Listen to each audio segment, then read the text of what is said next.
कह रहे हैं, हे अर्जुन, सतगुरु ब्रह्मज्ञानी के जरिए जो जीव जीवन मुक्त हो सकता है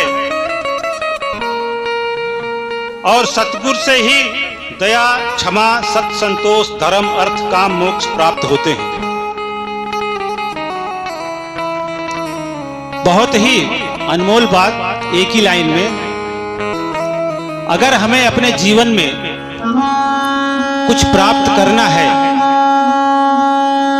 जो जीवन का परम लक्ष्य है, मोक्ष प्राप्त करना, 4 काम होते हैं हमारे जीवन के, 4 लक्ष्य होते हैं। पहला है अर्थ, दूसरा है धर्म, तीसरा है काम और चौथा है मोक्ष।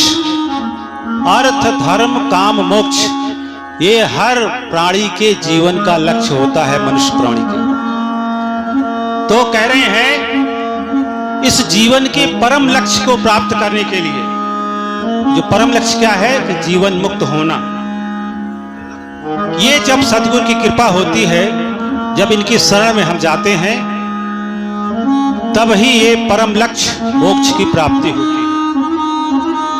और जब सतगुरु की कृपा होती है तो कई और गुण हमारे अंदर आते हैं, जैसे दया, सब पर दया करना।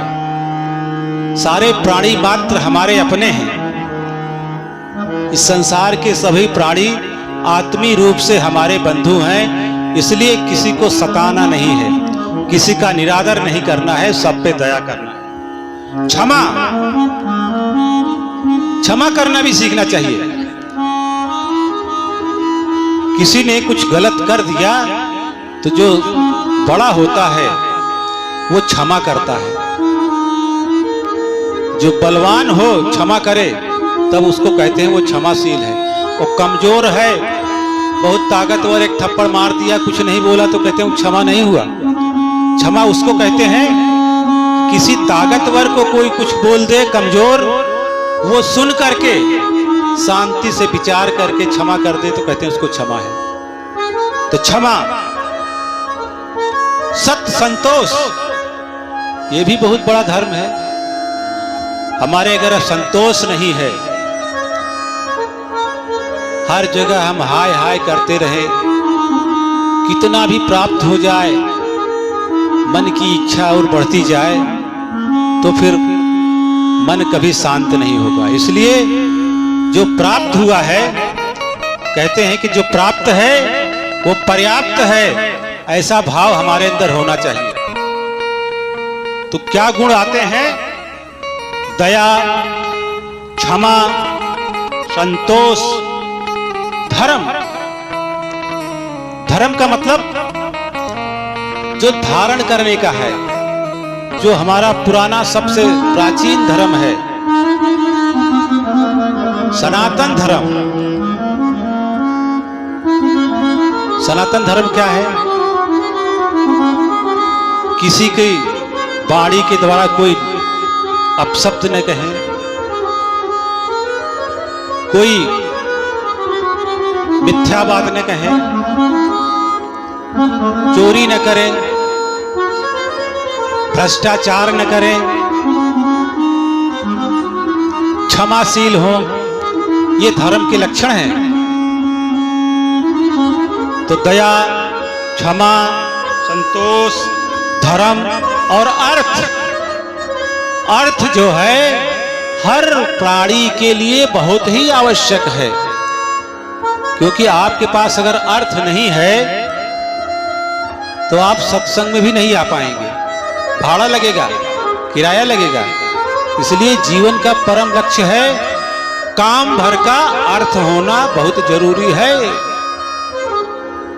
कबीर साहब ने कहा कि साईं इतना दीजिए जामे कुटुंब समाए, मैं भी भूखा ना रहूं और साधु न भूखा जाए। इतना अर्थ होना बहुत आवश्यक है। इसलिए जीवोपार्जन के लिए, परिवार के लिए, बच्चों को पढ़ाने के लिए, संसार में रहने के लिए आपको अर्थ की आवश्यकता पड़ती है। इसलिए अर्थ हमारे जीवन का एक बहुत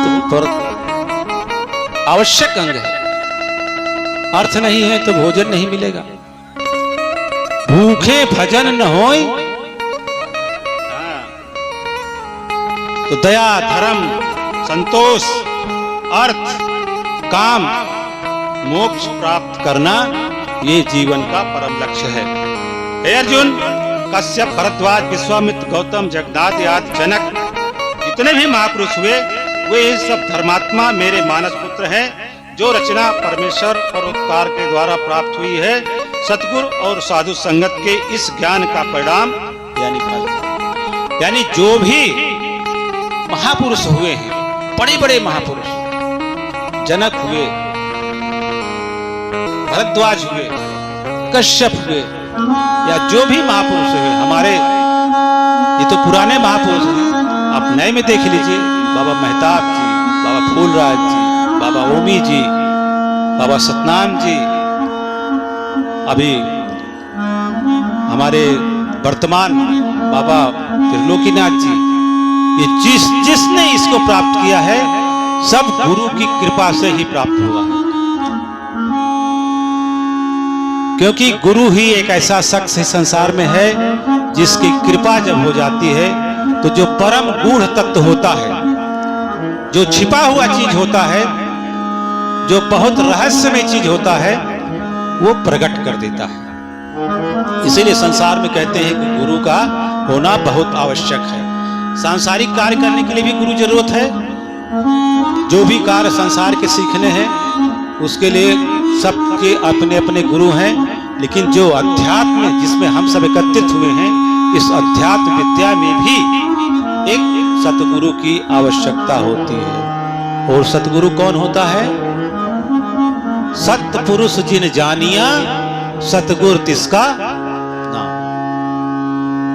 जो सतपुरुष को जानता है, जो सच को जानता है और फिर सच को जनाता है, वो सतगुरु है। गुरु और सतगुरु में यही भेद है। गुरु बहुत होते हैं और सतगुरु कोई कोई होते हैं, बिरले होते हैं। गुरु तो एक शिक्षा देने वाले भी गुरु हो गए। ये ढोलक मास्टर का कोई सीखना हो तो ये भी गुरु हो गए। हारमोनियम सीखना है उसके भी गुरु हैं। पढ़ाई करने के लिए जाते हैं, स्कूल में भी गुरु मिलते हैं। हर जगह गुरु होते हैं। लेकिन सतगुरु जो सत्य की बात बताता है, सच क्या है, इस संसार का सत्य क्या है, उस सत्य का ज्ञान जिस शख्स के माध्यम से मिलता है, जिस शख्स के द्वारा प्राप्त होता है, वो सतगुरु होता है। उसे हम सतगुरु कहते हैं। बोलिए प्यार से सतगुरु महाराज की जय।